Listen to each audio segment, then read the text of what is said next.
O ano de 2020 entrará para a história como o ano em que as escolas do mundo inteiro pararam, incluindo as brasileiras, que suspenderam as atividades presenciais na segunda quinzena de março. De lá para cá, algumas expressões caíram no gosto da imprensa e da população. Novo normal, adaptação, reinvenção são algumas expressões que têm sido ditas à exaustão, como forma talvez de diminuir a sensação de desamparo e desorientação. A adoção de atividades remotas redefiniu a forma do trabalho de professores e estudantes no mundo inteiro.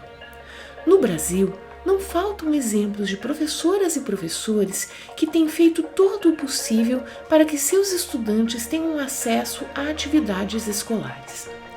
Essas questões já foram abordadas pelo NUP Explica. A questão é que, passados 6 meses após a suspensão, o quadro geral da pandemia encontra-se estável em patamares altos de contágio e mortalidade, e há redes de ensino indicando o retorno das atividades presenciais. A suspensão das atividades presenciais nas escolas causou, sem dúvida, inúmeros transtornos à rotina das famílias. Muitas famílias dependem da escola para que suas crianças e adolescentes sejam cuidados enquanto os adultos trabalham, e a maioria continuou a precisar sair de casa para trabalhar apesar da pandemia. As atividades remotas exigem muitas vezes que os adultos ajudem as crianças, o que nem sempre é possível. Falta tempo, mas também falta preparo. Ensinar é um ofício altamente especializado, afinal. Diante desse quadro, é compreensível que algumas famílias desejem o retorno das atividades presenciais. Já a rede privada de educação, sobretudo as escolas que atendem à etapa não obrigatória da educação infantil, crianças de até 3 anos, têm encontrado dificuldade para manter as atividades. A crise econômica, intensificada pela pandemia, tem levado muitas famílias a cancelar as matrículas de seus filhos ou tentar a transferência para uma escola pública. Há então uma pressão dessas instituições no sentido de retomada das aulas, numa tentativa de amenizar os prejuízos financeiros. Ramos de atividade econômica, que dependem também do funcionamento regular das escolas, têm exercido pressão pela sua reabertura. Pessoas que trabalham com transporte escolar, comércio de materiais e uniformes escolares, eventos. A lista é grande. Sem falar em empresários que entendem que o retorno das aulas trará normalidade às famílias de seus empregados e movimentará a economia. É importante destacar que, embora todos esses argumentos sejam importantes para aqueles que os defendem, eles deixam de fora 2 aspectos centrais para esse debate: as condições sanitárias para o retorno das aulas e as condições de aprendizagem dos estudantes. Escolas são lugares de afeto, de contato. Para quem porventura tenha perdido a referência, fica a pergunta: quais são as suas memórias dos tempos de escola? Memórias de tarefas sendo feitas ou lembranças das amizades, das bagunças, das risadas? A pandemia não está apenas privando crianças e adolescentes de conteúdos, de conhecimentos. Está privando do contato, do afeto. Imagine então a dificuldade que é voltar à escola sem poder tocar nos amigos, sem dar um abraço na professora depois de tanto tempo. Quanto menor a criança, mais dificuldade há para o autocontrole necessário para que as atividades possam ser retomadas. Planos de retorno às atividades presenciais nas escolas devem ser construídos considerando, em primeiro lugar, o diálogo entre todas as pessoas que compõem a comunidade escolar. Professoras e professores, demais funcionários da escola, famílias, estudantes. Todos devem sentir segurança em relação aos procedimentos e devem ser suficientemente esclarecidos quanto ao que é necessário para garantir biossegurança. Mas isso só é possível num quadro em que o contágio e a mortalidade pela Covid-19 estejam em queda. deve ser considerada também a dimensão emocional de todas as pessoas. A escola precisa ser um lugar de escuta e acolhida, pois não será raro encontrar crianças sofrendo os impactos de tudo o que estamos vivendo. Doença e morte de entes queridos, desemprego, fome. Isso vai exigir que as pessoas que trabalham na escola recebam treinamento e formação para lidar com a situação.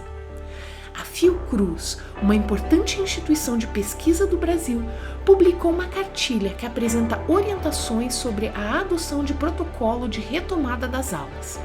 Sugere, inclusive, a adoção de um plano de retomada gradual composto por 5 fases. O link para a publicação está na descrição do vídeo. Embora necessário, esse plano precisa de condições sanitárias para que comece a ser implementado. A experiência de redes que tentaram retomar as atividades mostra que há um risco enorme na retomada. As escolas abertas podem se tornar epicentros de surtos da doença. Foi assim em Manaus. As escolas públicas retomaram as aulas do ensino médio e da EJA no dia 10 de agosto. Nos primeiros 15 dias, 30% dos professores que foram testados haviam contraído o coronavírus, o que levou ao adiamento da retomada das atividades do ensino fundamental. A Rede Escola Pública e Universidade, que reúne pesquisadoras e pesquisadores de várias instituições do país, criou um simulador do coronavírus nas escolas.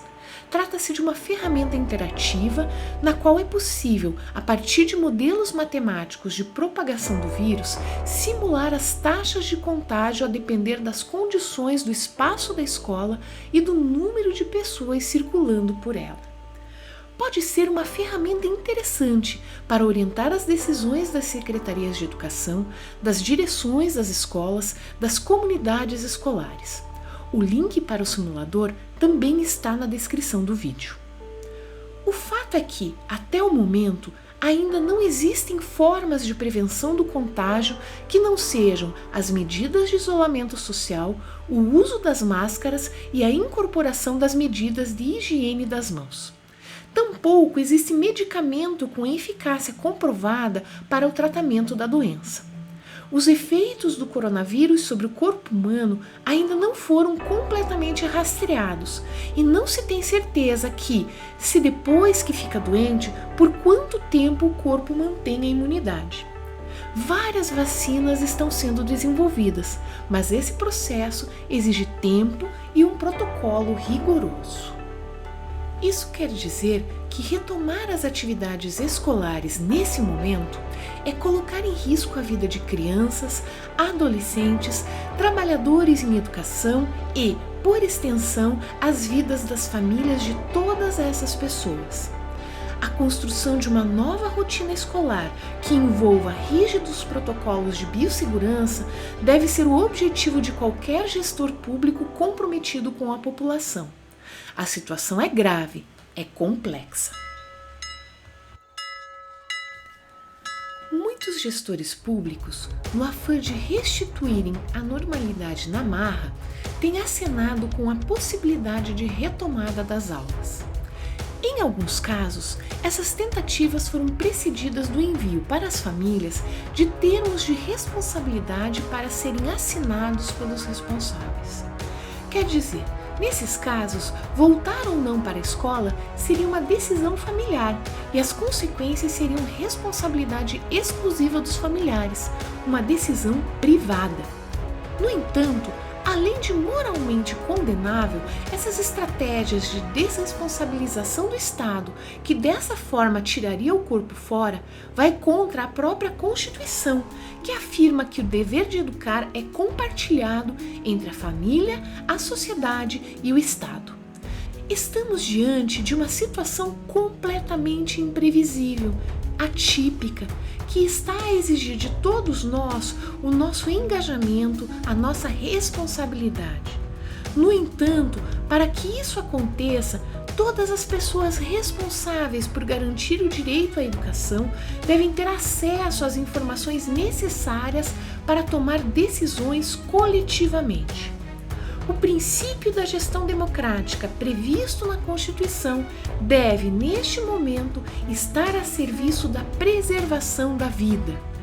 Assim, duas questões devem ter a nossa atenção: as condições de saúde pública, que deve considerar fortemente as orientações dos especialistas, e as condições pedagógicas para a retomada, uma responsabilidade compartilhada entre secretários da educação, direções de escola, professoras e professores, funcionárias e funcionários, famílias. Ensinar e aprender exigem acolhida, serenidade e tempo. Todas e todos querem voltar, estão com saudades. Mas para voltar é necessário garantir condições e um planejamento que vise assegurar que todas e todos aprendam. Muito obrigada por ter assistido este vídeo. Na descrição você encontra os links para os materiais de pesquisa utilizados. Diga pra gente o que você achou do vídeo e sugira outros temas para que o NUP explique.